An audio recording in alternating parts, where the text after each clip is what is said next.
green fireballs over New Mexico. Before we get into Project Grudge, a little digression is necessary. Between the end of Sign and the beginning of Grudge, there was a strange phenomenon that was researched separately.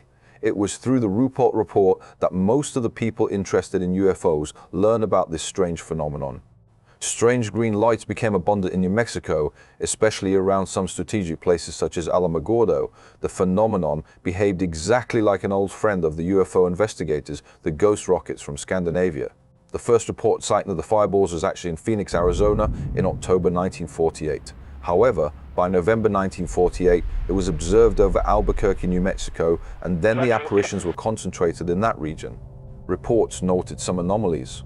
What was believed to be meteors were crossing the sky at a slower pace than expected. Then reports relating how those fireballs would fall vertically and shred apart came in.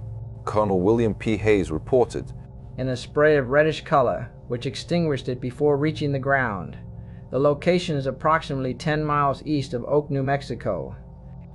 In December, a more intriguing sighting happened. The crew of a C-47 observed what they thought was a meteor emitting green light, but then they saw it climbing vertically. The green light almost provoked an air accident with a passenger aircraft, but the light made a curve and disappeared. These two cases were pointed towards a controlled device and not a simple atmospheric phenomenon. As the sightings were piling up and the primordial area of action was over several strategic bases and nuclear facilities, an order of investigation ensued. The investigators saw some of these green lights. The phenomenon was real and it deserved an enhanced investigation. Dr. La Paz, who was a specialist on meteors, was contacted. No scientist could be dedicated to the problem and offer a proper judgment on the matter. La Paz had just joined the investigation when he saw one of the green lights himself. He didn't think it was a meteor, at least he never saw one with that coloration. The flight path was also puzzling. To make things even stranger, the fireball broke into small fragments. More puzzling and ironic were the rumors that at the end of January, one of the fireballs crashed around Roswell. The witness was Sergeant Raymond P. Platt. He stated that he saw one of these objects breaking into 6 pieces and falling close to Roswell AFB. There were some searches, but nothing could be found. La Paz had calculated that the object actually fell on Texas, not New Mexico, but that was not an isolated case. The number of reports was increasing, and these things were breaking and falling on the ground.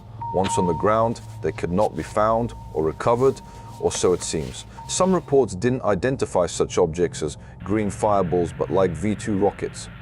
One witness, based in Los Alamos, at least identified one as such.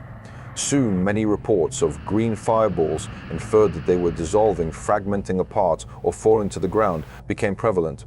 Nonetheless, so far, none could be found or examined. La Paz was very surprised because he normally could locate and retrieve the meteors reported. However, in this wave, he could not find a single one. There was also the oddity of these objects being observed only in New Mexico. If they were natural, they were expected to fly around a much wider range of territory. And why specifically over a strategic basis? There was an interesting development though. In June 1949, there were reports of some green fireballs falling in Socorro, New Mexico. A group of miners found some fragments scattered around Socorro's campus. These collections, to Dr. Scruzier's evident surprise, were found to contain not only the first copper particles he had found in Ader's collections, but these particles were unusually large, up to 100 microns in maximum dimensions. Many researchers considered these findings as not of interest, but Lincoln La Paz disagreed. It was anomalous to find copper on meteors. It all led to Project Twinkle.